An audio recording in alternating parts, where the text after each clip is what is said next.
Я нахожусь сейчас в среднем течении реки Днестр, недалеко от города Григориополь. И вот что интересно. Вот здесь буквально в 100 метрах, ладно, 200 метрах находится автомобильная дорога. Главная автомагистраль Тирасполь-Каменка. И через поле буквально нас встречает такой объект. Вполне возможно, что данный объект является частью Тираспольского укрепрайона, в состав которого входило множество огневых железобетонных сооружений для размещения там как легкого автоматического вооружения, то есть это пулеметы, так и более тяжелого артиллерийского вооружения.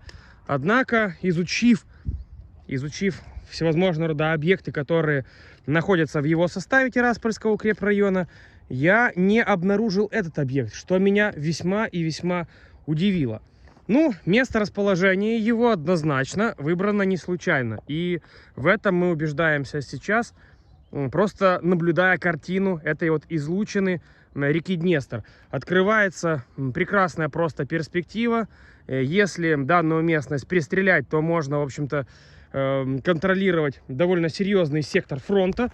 И поскольку до 1940 года данная естественная водная преграда служила в том числе и границей между Советским Союзом и Королевством Румыния, то естественно, что стратегическая значимость данного железобетонного сооружения была очень и очень высокой.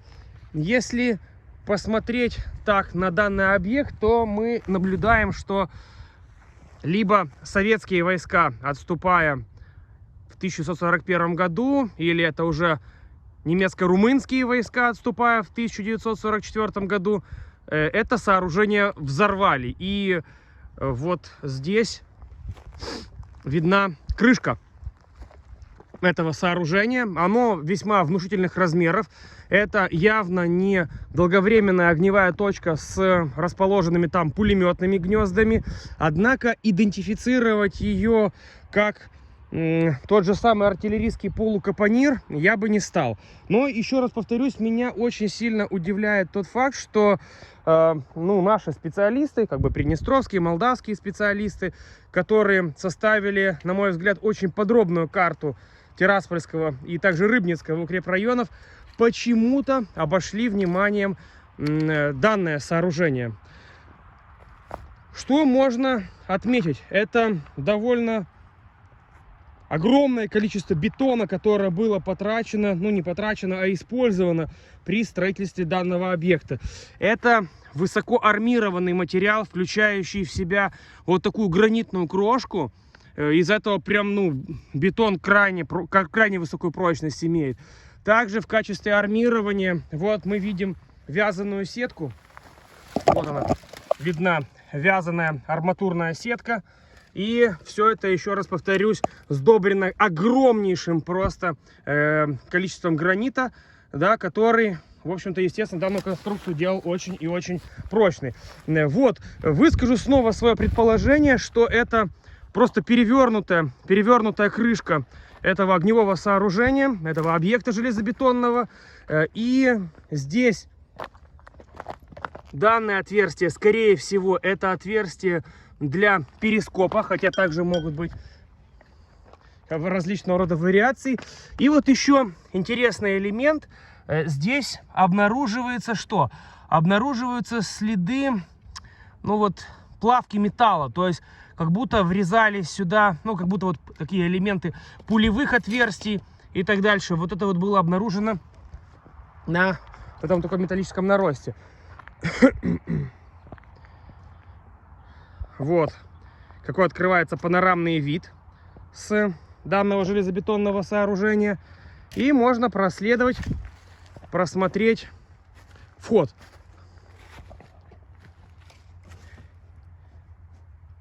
Итак, здесь, очевидно, естественно, все это дело очень сильно заросло.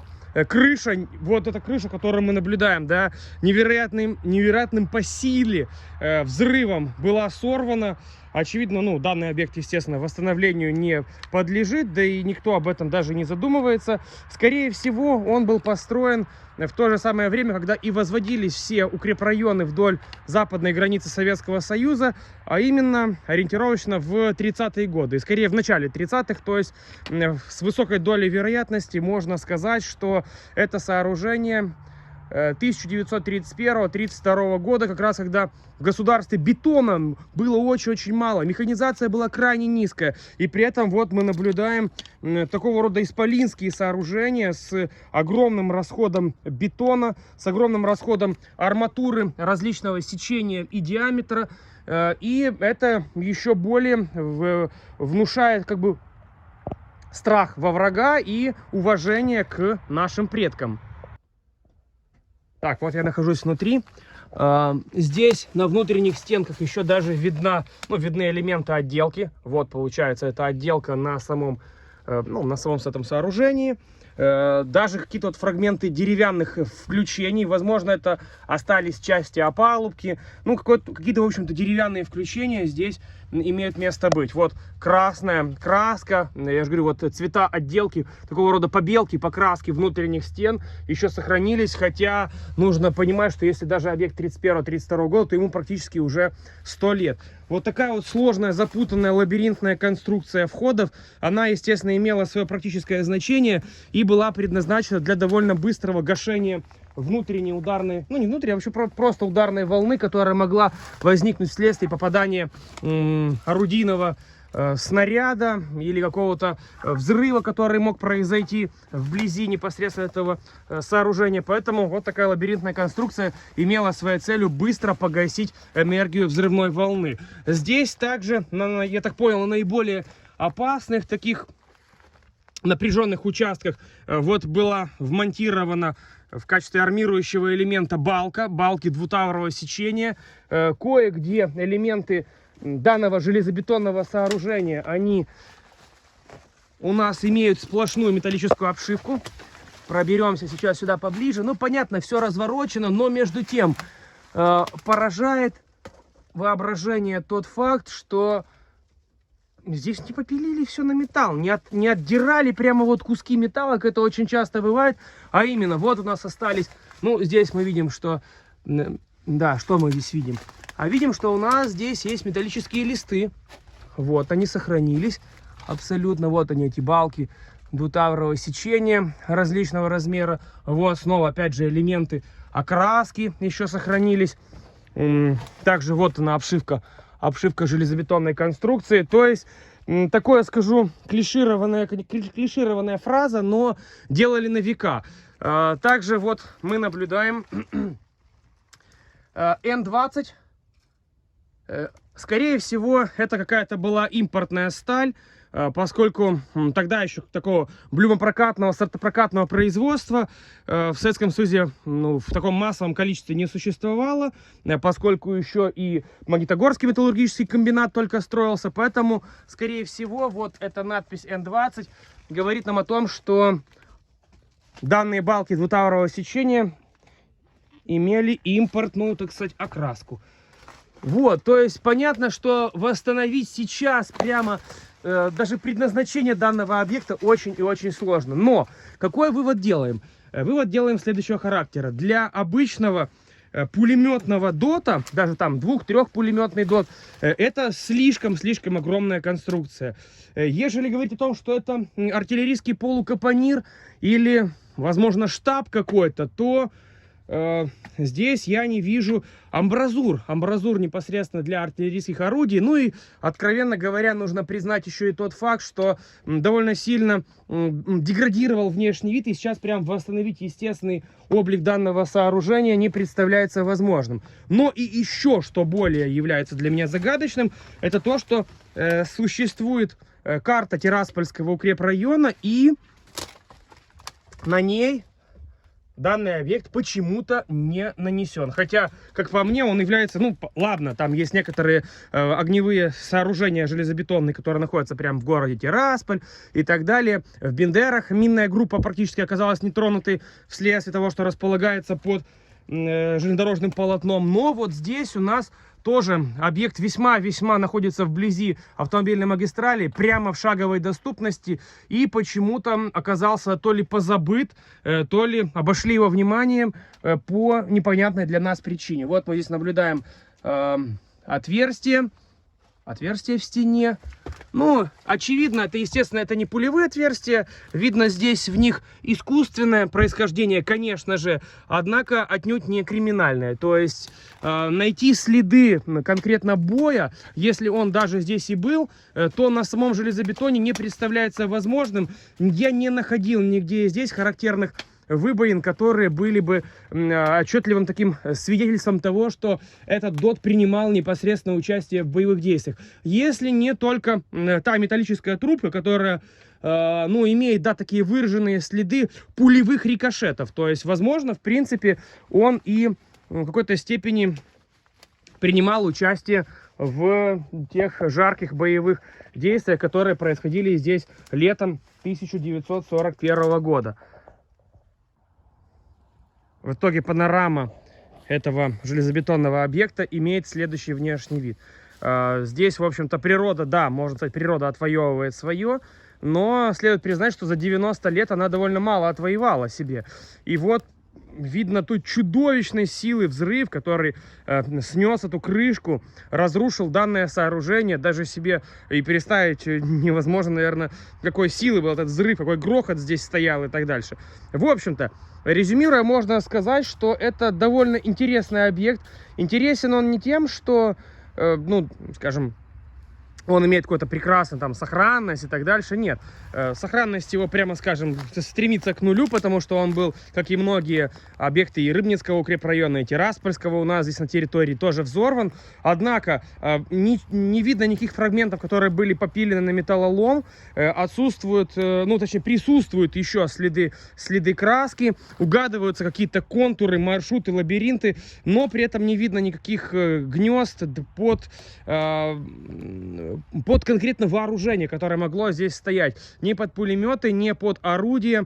В связи с чем, ну, возможно, еще такая версия, что это какой-то был командирский наблюдательный пункт, вполне возможно, и поэтому здесь было не предусмотрено какое-то вооружение, ну, имеется в виду то штатное, которое было характерно для железобетонных огневых сооружений. В общем, крайне интересный объект, и он еще, я уверен, более чем уверен, хранит в себе огромное количество тайн. И было бы кому эти тайны, конечно, разгадывать, потому что время очень быстро уходит. Но инженеры, конечно, того времени и военные того времени выбрали прекрасное просто место для его расположения, ибо сектор обзора здесь, ну, невероятный. Это возвышенный такой очень высокий берег Днестра. Да, вот он, высокий берег Днестра, и вид открывается на близлежащие населенные пункты, и до линии горизонта здесь, ну, порядка 40 километров, 30 километров, то есть обзор просто потрясающий, передвижение каких-то войск можно было бы очень-очень удобно наблюдать. Итак, ну, вот получается такова история этого железобетонного огневого сооружения. Скажу по-честному, это, хоть и странно, конечно, но это вообще самое любимое место в Приднестровье. До него не так сложно добраться, но при этом оно, ну, просто потрясающе интересное. И при этом, ну, что парадоксально снова для меня, мало кто о нем знает. Сейчас что мы будем делать? Я хочу сейчас попробовать меню номер 22 американского сухпайка. С огромнейшим просто уважением отношусь к нашим ветеранам. Но вот, как говорится, спустя 80 лет история ленд-лиза повторяется. Американский сухой паек, американский рацион питания своего рода, он встретился с советским железобетонным сооружением, с советским, так сказать, наследием. Уверен, здесь никто никого не оскорбит, и это будет воспринято всеми нормально. Никакого кощунства здесь нет. Повторюсь еще раз, максимальное просто уважение к нашим ветеранам. Но вот история сегодня такова. Это будет дегустация меню номер 22. Специально, конечно, можно было посмотреть в интернете состав, но чтобы и эмоции были, так сказать, поярче и реалистичней. Вообще даже не знаю, что там находится. Многие, конечно, эти сухпайки употребляли и знаю, что внутри, но для меня это будет что-то такое неизведанное. Поскольку мы все знаем, что в состав рациона питания входит какой-то напиток наподобие кофе или чая, то, очевидно, нам потребуется костер. Используя ферроцериевый кремень, мы сейчас этот костерчик, так сказать, разведем. Высекается сноп искр, хотя ничего при этом не происходит. Только в различного рода видео, всевозможного рода обучающих, это получается на раз-два. А вот пойди попробуй какой-нибудь простой, обычный горожанин сделать то же самое, и он на это потратит не меньше получаса, и никакого результата при этом не добьется. О, наконец-то! Итак, у нас разгорается пламя, ферроцериевый кремень ставлю в сторону. Костер, еще раз говорю, потребуется мне для того, чтобы можно было разогреть кофе, точнее приготовить кофе или чай. Ну а сейчас я приступлю как раз к тому, что рассмотрю, разложим по косточкам, что находится внутри этого сухпайка. Итак, давай сюда, подойди сюда, не прекращай съемку, просто подойди, сядь вот тут, чтобы было... Я дернулся. Да ничего страшного. Продолжаешь съемку или ты остановил? Все, погнали. Итак, садись, чтобы было удобно видно. Только пальцем, чтобы не было видно твоего пальца, понял? Вот так вот. Итак, аккуратно вскрываем, дабы сейчас пюре не потекло прямо на нас.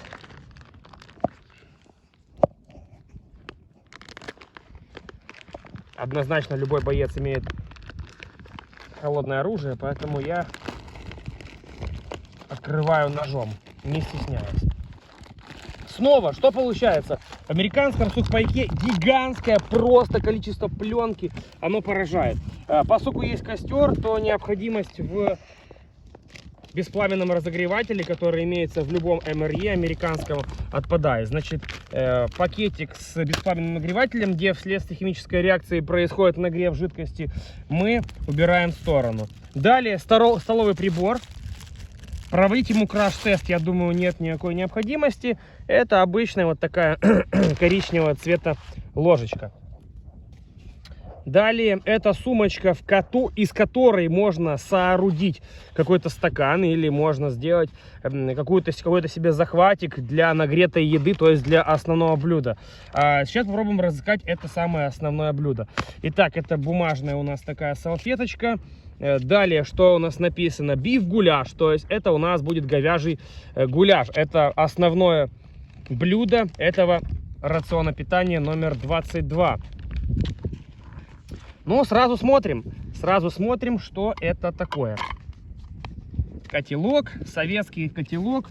То есть здесь сошлись у нас эпохи, цивилизации, время в одной точке. Естественно, мы сейчас это нагреем, но не используя беспламенный разогреватель, а используя силу, энергию и мощь этого костра рукотворного. Так, выдавливаем сюда последние крошки, потому что здесь рельеф такой сложный, поэтому когда сюда взбираешься или доходишь до сюда, то теряешь много энергии, поэтому нужно максимально все употребить. Итак, вот у нас получается какая структура, что входит в состав этого гуляшика. Мясо, ищем мясо. Вот я обнаружил кусочек мяса, вот они, такого рода кусочки. Также, что сюда входит? Очевидно, я наблюдаю, но это не бобы, а рис. Скорее всего, рис, да? Морковочка, помидорка. Ну, понятно, что оно сейчас такое загустевшее, и поэтому выглядит не так уж приглядно. Но, наверное, разогрев это, оно будет выглядеть очень-очень вкусненько. Следующее. Так, что у нас идет далее? Patriotic Sugar Cookies. То есть это какие-то сладкие печеньки. Сладкая печеньга. Вот такая вот она на внешний вид. Вот такая. Она вся перемолотилась, как будто она сама поучаствовала в боевых действиях.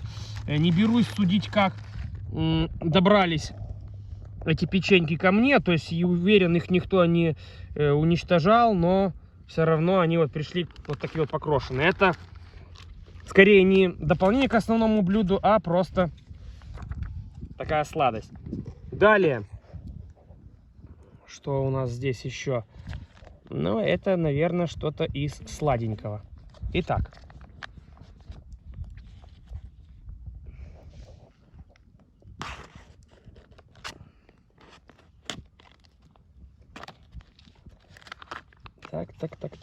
Так. Что здесь?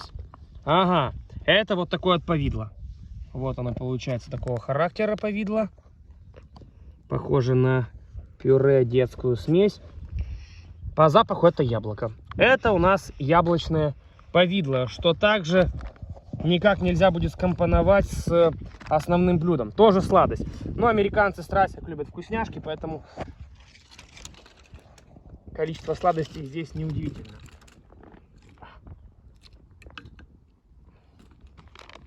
Далее что?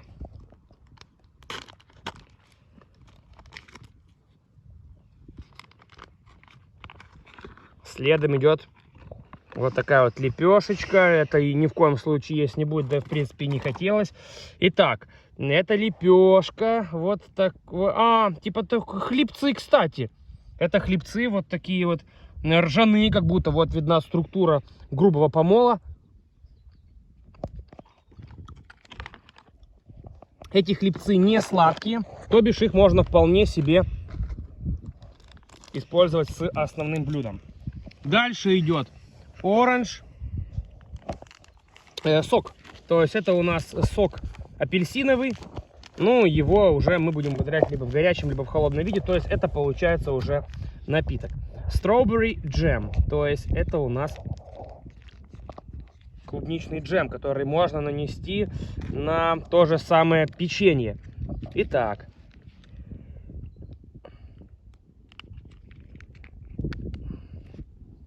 Возьмем одну печеньку, какую-то из не подвергнувшихся прям дичайшей деструкции, и выдавим сюда этот джемчик. Что он собой представляет?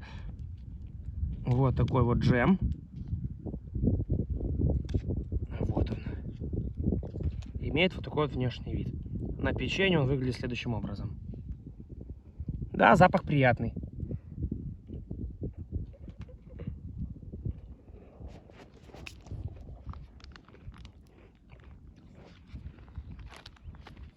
Далее.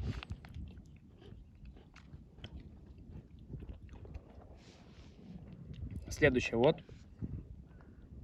Peanut butter, то есть арахисовое масло. Ну, кто бы сомневался, это, наверное, хлеб номер 2 вообще на американском столе. Поэтому наличие здесь арахисового масла не является чем-то таким необычным. Вот получается арахисовое масло. Ну, тут видны элементы и самого арахиса и так далее. Все. Далее так называемый набор вкусняшек. Вкусняшек, это даже тут не вкусняшки, все вкусняшки. Вот столовые приборы и дополнение к ним. А именно спички. Но мы воспользовались ферроцериевым кремнем. Салфетки, 2 жвачки, соль йодированная и салфетки сухие. То есть вот такой вот примерно набор. В общем-то, много чего есть, но на самом деле и покушать-то нечего. Поэтому американские солдаты вечно ходят голодные. Голодные до еды и голодные до побед. Выключай.